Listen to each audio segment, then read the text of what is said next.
Welcome to the Simply Authentic podcast, where we hope to embolden you with discipline, personal growth, and abundance to live your most authentic life.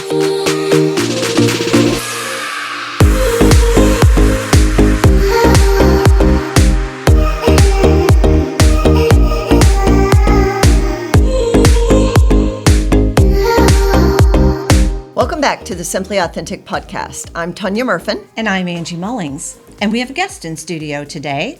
This is Erin Danastaio, and she is the Executive Director of the Hatch Foundation. So welcome. Welcome, you. Erin. Yeah. Thanks for joining us. Yeah. Appreciate it. Yeah. So why don't you just start and tell our listeners a little bit about you and your background and what you do? Absolutely.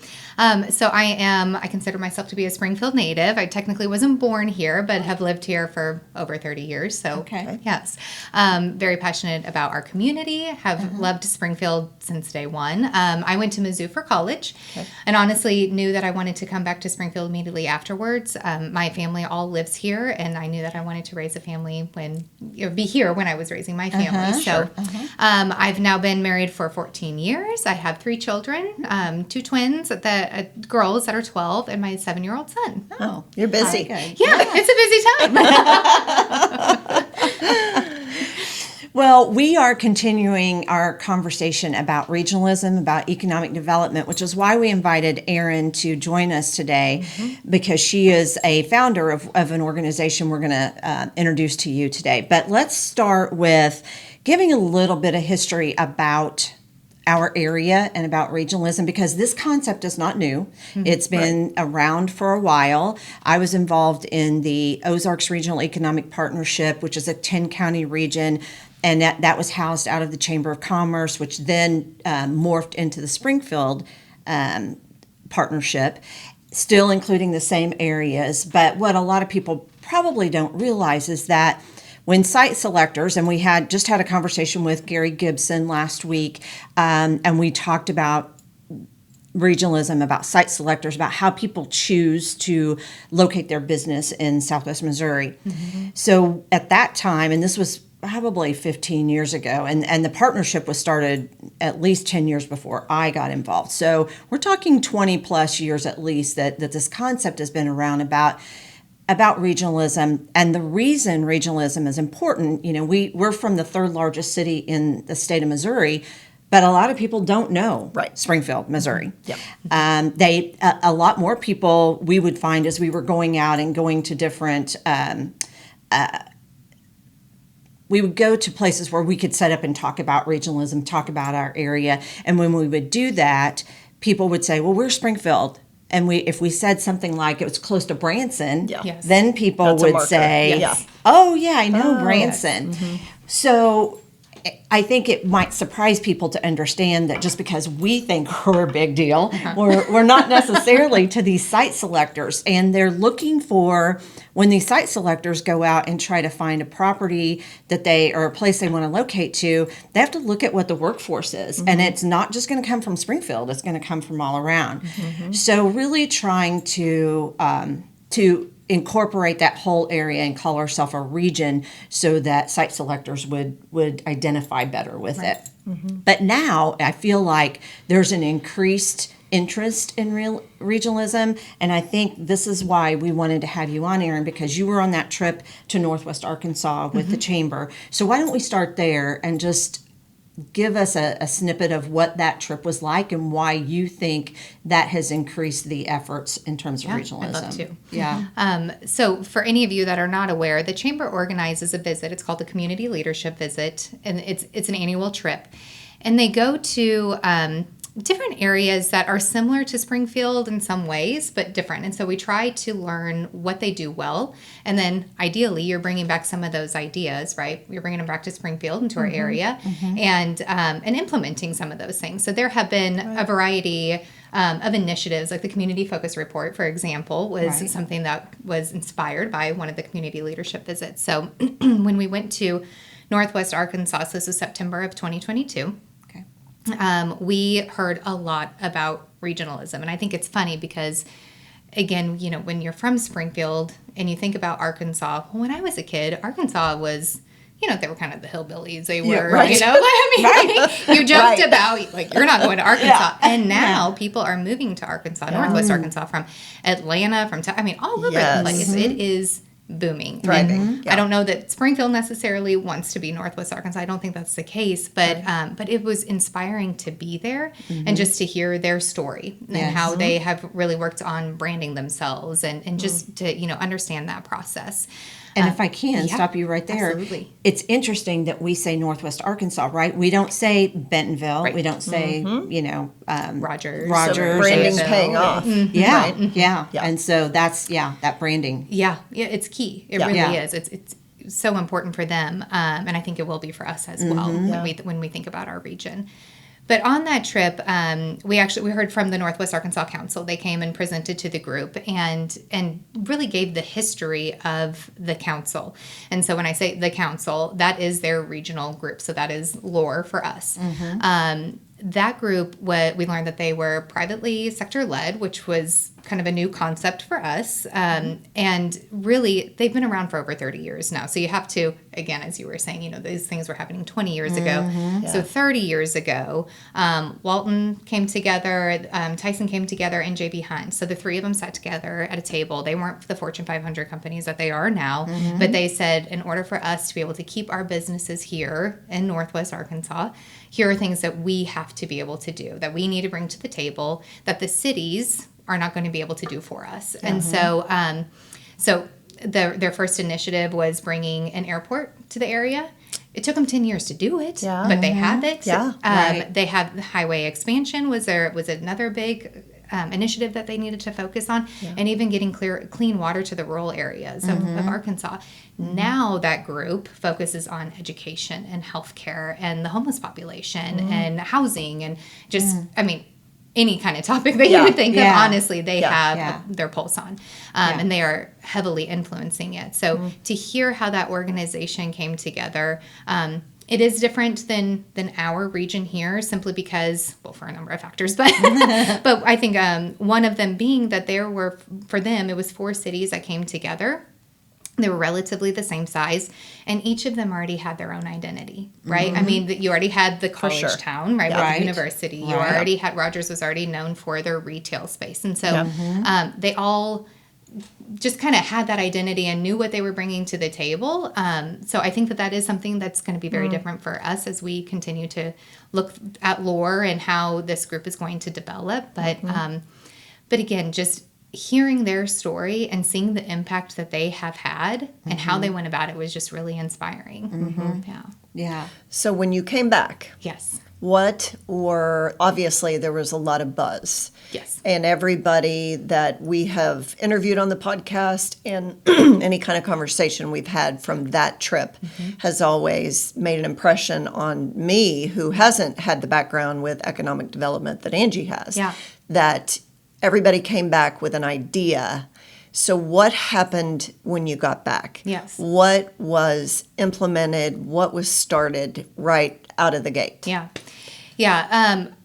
A lot of us were having various conversations, right? I can remember being a part of a group of about 10 or 12 community leaders that, so like, what can this look like? And what happens now? But as you can imagine, you're gone for 3 days, right? For this community leadership visit. You're gone for 3 days, you come back and you're back into your routine. Right. You're trying to catch up. Right. And still have the conversation. So, and then the holidays came around. Life happens. Yes. Yeah. But then, so it was actually at the beginning of 2023, Brian Fogel and I got together from the Community Foundation of the Ozarks. And we started talking about what could regionalism be for our area. Okay. And we ended up convening a group of individuals, public and private sector, but it was more heavy on the public sector, I will say, at that time. There were about 25 individuals that we brought to the table just to honestly see, is this conversation worth continuing? Is there excitement about it? And trying to understand how big would our region be? How do you define that? And there were just so many questions of, what would this group focus on? So we ended up having that first meeting, and we felt like we were the right conveners for that conversation, representing 2 foundations. So we didn't have an agenda, Yes, right? yeah, I mean, exactly. it was Right. just truly Yeah. we want to see Springfield and our region as a whole grow, and how do we help with that conversation? So we got together around the table and learned that there had been efforts on the public sector side of things, but that they hadn't worked. And honestly, everybody at the table is saying, because the private sector wasn't leading it or wasn't even invited really to the conversation. Right. Yeah. So that was Right. very interesting. Yeah. So at that point, we ended up, I reached out to the Northwest Arkansas Council actually and asked them, could you help us guide us in this conversation? We are not experts here and we don't know what we're doing, Right, but we want to right, do it. right. And they actually recommended that we reach out to Ted Abernathy with economic leadership. And so we hired him on as a consultant and brought him in, and he met with this group, which actually ended up growing to about 40-ish individuals. Okay. Yeah. A lot of people, like I said, a lot of people Yeah. are passionate about this. Yeah. And so we started again, asking those questions of how do you define the region and what role could this group potentially play? And then just this past January, he came out with a report, about a 10-page report, just kind of talking about some other groups that he has worked with and some of the things that they have focused on, how have they played this role, and then his recommendation for us. Okay. Yeah. Yeah. That's exciting. Yeah, it is. And making the distinction that, yes, these organizations I talked about before were all housed under the chamber. And I think that's absolutely true, that as business people, as private individuals and investors, we just have to get things done, right? We can move a lot faster than government or public entities because of red tape and the white papers. I have nightmares about white papers. Well, let's submit a white paper for this and a white paper for that. When I just, as a business person, I just want to get things done. Right. And so often they say, okay, this person needs to respond within 30 days, and then somebody else has another 30 days to respond. And that can Goes that eats up on your and year. on and Yeah. on. Yeah. I've not been on one of the community visits, but it seemed like this time it was different. It really felt, because everyone I talked to, we've had Paula Doherty on the podcast, and we so we know about Cycle Connect and some things. It seemed like people were doing things in different avenues, I guess. Just they saw something there and they thought, I could do that, which is awesome, because you have people stepping up to just really take the bull by the horns and go do it. What you are involved in, and LORE, and since you've mentioned it a couple of times, I want you to tell everyone what LORE is, what it stands for, and why it's different in terms of what it's a much bigger project, obviously. So why don't you tell them about that? Absolutely. So the idea of the name, I should probably start there. LORE. We were really thinking about storytelling, right? In the Ozarks. I mean, I think that that's just such a unique piece of how our history still plays into who we are today. And as you're thinking about different activities that you've participated in or people that you've met and, some of the, even just like the scenery, the places that you go, LORE is the storytelling by definition of just kind of sharing those experiences from one person to the next. And I think when we think about the evolvement and the future of our area, that's just plays such a unique piece to it all. So storytelling, I guess, really is kind of the inspiration behind LORE. But it's also an acronym. So it's Leaders for Ozark Regional Evolvement. And I think, when you think about the acronym in and of itself, it's really futuristic. So we, as a group, I mean, our big goal is to be a convener and to be a catalyst for really positive transformation for the future. We want to help write the next multiple generations future for our region as a whole. And working as a convener with the public and private sector to be able to bring everybody to the table that, appropriately, of course. Sure. But we will be a 501c3. We're working on that right now, actually. Forming our own 501c3.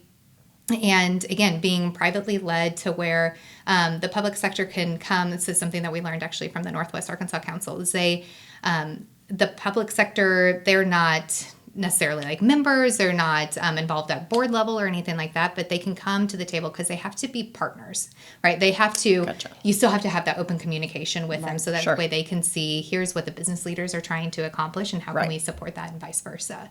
So that's who LOR is and what we are striving to do. That's awesome. Yeah, thank you. Great definition. Thank you. So your foundation, the Hatch Foundation, actually has a part in LOR, or is a partner. Is that appropriate to say? Yes, yeah. So tell us about the background of the Hatch Foundation and why you are a good partner for LOR. Yeah, absolutely. So the Hatch Foundation, we started technically at the end of 2019. I'll back up just a little bit farther, though. My grandfather, Bill Darr, started a couple businesses, and our home offices were here in Springfield.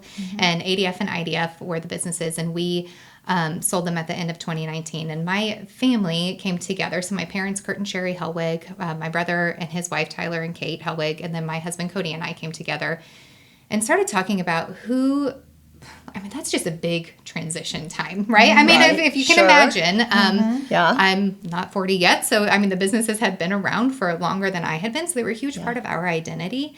And so trying to figure out how we wanted to give back to the community that had been so supportive of us. And in particular, of course, of my grandfather as well. So we decided that what we'd like to do is really focus on the inherent attributes of Springfield. We started talking about how a number of funders focus on, again, going back to the community focus report that I mentioned earlier, they focus on the red flags or the problems within a community, which obviously is incredibly important. But if you don't focus on the great things about a community, then inevitably they will actually oftentimes become a bad thing just because they don't have that support. Right. So we really have, I'm going to say, 4 pillars that we focus on when we think about giving back. And so those areas are arts. I think that's such Springfield in particular is so uniquely positioned with our arts community. Our outdoors are incredible. We have so many wonderful attributes there. Entrepreneurship, I think, is very unique here in Springfield also. And then community engagement or community involvement. It's incredible how many individuals will, raise their hand and step up and say, I want to help or I want to be a part of this. And so being able to help spearhead some efforts, around that, but then also just support others that are happening right now. Yeah. I love that. Yeah. Thank you. Yeah. What are some examples of a couple of other projects you guys have been involved in, just to give our listeners an idea of, you've given them the pillars, but what specifically have you guys been involved in? Absolutely. So a couple different parks in the area, trails, the watershed committee out at Fellows Lake, they have just an incredible dock out there. So we've been able to help fund that project, which has been exciting. Celebrate Springfield. I'd be remiss if I didn't put a little plug in there, was actually also inspired by a CLV visit here in Springfield. But Celebrate Springfield is an initiative that I have started that Hatch funds, thankfully. They've been a sponsor in the past few years for us as well. But with Celebrate Springfield, it's all about helping individuals love where they live. Again, just obviously focusing here on Springfield in this area. We have some partnerships with actually, Boys and Girls Club is one that I'm partially, I really particularly love this one because we're helping those kids through a program that we've been able to fund with them to teach them about the outdoors. And so it's kind of a unique thing. I think a lot of people would think of Boys and Girls Club as, helping with a red flag issue and those kids in need. But for us to be able to help educate them on the outdoors and to see just how not only they can participate with like kayaking and hiking, for example, but then also how can they help to preserve the outdoors and really take ownership in that sense. The Springfield Art Museum is another group. Sculpture Walk of Springfield is another one. The library, I could go on and on. Stop me at any point in time. I think it gives people a story in their head, if you will, going back to the story with you describing the different projects or initiatives that you've been involved in the community, because everybody listening has either been to that place, they love that place, they, take their children there, whatever it is. So I think that's important to give background to that of the Hatch Foundation. And just a little segue, how can people get involved in your foundation if they would want to? Yeah, we being a privately a private family foundation. All the funding comes directly from Hatch, but there are opportunities to get involved through organizations, or even just to. Honestly, I've had a couple people reach out. It's been pretty incredible. Recently, I had someone reach out who was wanting to plant sunflowers. So the sunflower fields in downtown. So being able to help connect them with an organization where the funding could go through, but we are able to provide the funding for that. Got it. I could see community gardens being something that we could support. As I mentioned, parks and are already happening actually. So playgrounds and such. But being able to you can go to our website and see the different organizations that we are supporting. And then learn more about them. And a lot of times there's volunteering opportunities as well, for those Absolutely. groups. So, So you unveiled lore at the Think Summit. Yes. So is there any update on where you are? The Think Summit was in March, right?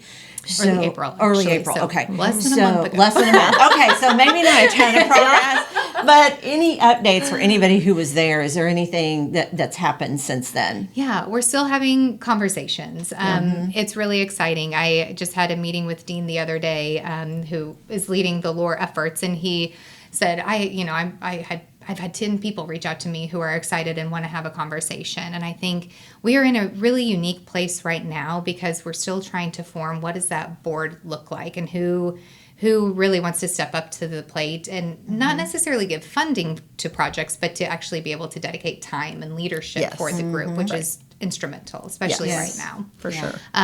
So I wish I had huge updates that I could reveal right now, but we are still having those conversations. We did announce that we were officially moving forward at Think Summit with the group lore. We announced the name then, actually, but at this point in time, we are still reaching out to those individuals and curating that list of membership, really. Yeah. And so are you able to say, because you and Brian Fogel? Yes. Sitting down to talk through this concept is mind-boggling to begin with, right? Because you've got so many ideas that you're throwing on paper with two people, and then you start getting other bodies involved, and you got more ideas. So can you give us a little bit of a broad view of the future of how you see this rolling out and what the vision really is right now for lore? It's a great question. Honestly, what we've said is when the board comes together, that they are going to be saying, okay, here's exactly what we're going to tackle and here's how we're going to do it. So I don't have the specifics of that yet. But 3 areas that really rose to the surface initially anyway during our conversations with that larger group, I'd say like the big goal being workforce attraction. But within that, we also have quality of place, which is something that I'm hugely passionate about, especially with the Hatch Foundation. That's what we do. That's what we're focusing on. And then regional branding also, which again, back to Northwest Arkansas, that new branding for them has been a critical piece of their growth and development. And so I think that's a perfect example to be thinking of, to kind of be inspired by in the back of our minds. But I do think that those will be likely the first 3. Again, with workforce attraction, I think that there's so many pieces that build that beast, if you will. And so I think there are going to be multiple things that funnel into that project. So that one to me is probably a 10-year goal where we're going to be able to really measure our impact at that point in time. But regional branding, I think, is something that we could likely do pretty quickly. I mean, I don't want to make it sound like that'll happen in a couple months, but because that is also a big project, but it's something that we could accomplish fairly quickly.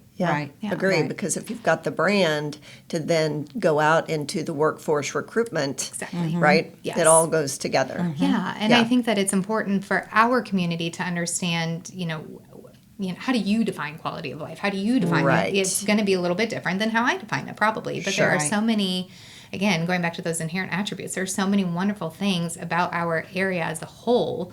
When you think about, again, the outdoors and the arts, yes, but then also the attractions and how we're all kind of tied together, and just that strong community vibe. I think there's so many things that we can focus on if we help almost educate our own community about what all there is right here. Agree. And then we kind of use this analogy, turn the speakers out and then help to educate others. And so I could see where any business, honestly, I mean, from, the smallest to Cox being the largest employer in the area, where they could take some of the materials that we're able to put together, where we're defining the quality of life here and really branding the region. They could take it out to potential employers and say, Sure. Here's what you get when you come here. Like, yes, you're getting this job, but there's so much outside of a job for your life. So, and that's what Tanya and I have talked about. We that's why we're doing this month-long series about regionalism. We're trying to bring to light how great it is to live here. What are some things that probably people have not experienced or don't have any idea about. And so we want to get to, what should our listeners take away from this? Obviously, I think workforce development is one of the keys in terms of what everyone should be concerned about, not necessarily concerned, but it impacts all of us. It impacts, if you're a business of any kind and you're hiring, having the right workforce is important. Being able to bring new business here, critical. We've talked about keeping our students here, right? We have 5 universities, colleges, and we train them, we teach them, and then they go back to maybe where they came from, or they find a job elsewhere. Yeah. When we were talking with Gary Gibson last week, we talked about the importance of broadband and how that can help workforce development. Do you have any other thoughts on why your average Springfield citizen should be encouraged by what's going on, or should be interested in what's going on? And so many of the things that you just said, I'm like, yes. We're singing the same tune here. I believe if we don't focus on these things, and if we don't, I think that, how have I heard it used? Springfield nice, or something along those lines, And I think that that's true for our region. We're humble, I guess is probably the best way to put it. Yeah. And I think that if you don't understand what is here, of course you're going to think the grass is greener elsewhere, but how many, the boomerang effect, how many of those college students leave and then do come back? But why aren't we keeping them here initially? And I think it's because they're not going out into the community and really seeing everything that we have to offer here. And so I think for just the average citizen, it's important to focus on these things, because if we don't, we're going to be left behind. Again, look at Northwest Arkansas and everything that they have been able to accomplish. It's pretty spectacular. Amazing. And they are drawing, again, people from all over there just for mountain biking, or just for whatever it is. Right. Guys, I mean, we have the same makeup that We they do. Yes. But also we have a great waterways as We well. do. And I guarantee if they could put James River in the middle of Northwest Arkansas, they would do it. But thankfully that's one thing that we have that they don't. They can't have it. But I think, when you think about economic development, it's if you don't focus on these things and help grow them, then our region will be left behind. Yeah. I tell a story often that I had a client from, I want to say she was from Arizona. I can't remember now. It's been years ago, but we're driving down 65 and she says to me, gosh, it's just so beautiful here. And we see it every day. I was like, oh, yeah, I guess it is. Right. But we don't think about that because Right. I think if you set down the average citizen and you said, what are our attributes? Right. They would probably be hard. I mean, they could name a couple of things, but they're not going to know the list in full because we just get used to it. It's in our own backyard. So, exactly. Yeah, I remember as a kid, I always thought, I want to live at the beach. And then having this realization, well, if I lived at the beach, I wouldn't appreciate it the That's same right. way. Right. And I think that's what we're experiencing here. Agreed. Yeah. And we have so many things within a short drive as well. And I think that that's also very unique for what we have here and for our area. We had some friends visiting from Texas last summer. And so we took them out for a boat ride, went to Table Rock Lake. And they were like, wait, this is Table Rock Lake. And we're like, well, yeah, what do you mean? I mean, everybody in Texas is talking about it. They're like, this is incredible and it's so beautiful, blah, blah. Yeah. We're like, this is the lake. Like, Right. we don't realize how No. incredible Right. it is. No. Yeah. How We're just used to it. clean and not overly populated. Right. You know, yeah, I think we take that for granted because you're just used to it. Yeah. It's what you see every weekend. Exactly. You know, Right. I think if talking about the benefits of encouraging others to listen, there's 2,900 board members of the GSBOR Realtors Association, and if even half of those people were listening and understood how important this conversation is to our jobs as realtors, then they might start reading that article, or they might start listening to that newscast, or reading, you know, a book about it or whatever, Right. to understand what a big deal it is to our profession alone. Yeah. You know, That's a great point. and to understand what is happening in our city and our surrounding cities, because we're not just talking about Springfield here. We're talking about everybody playing in the same sandbox and getting along and promoting Republic, promoting Nixon promoting Ozark, and you know, and on and on and on.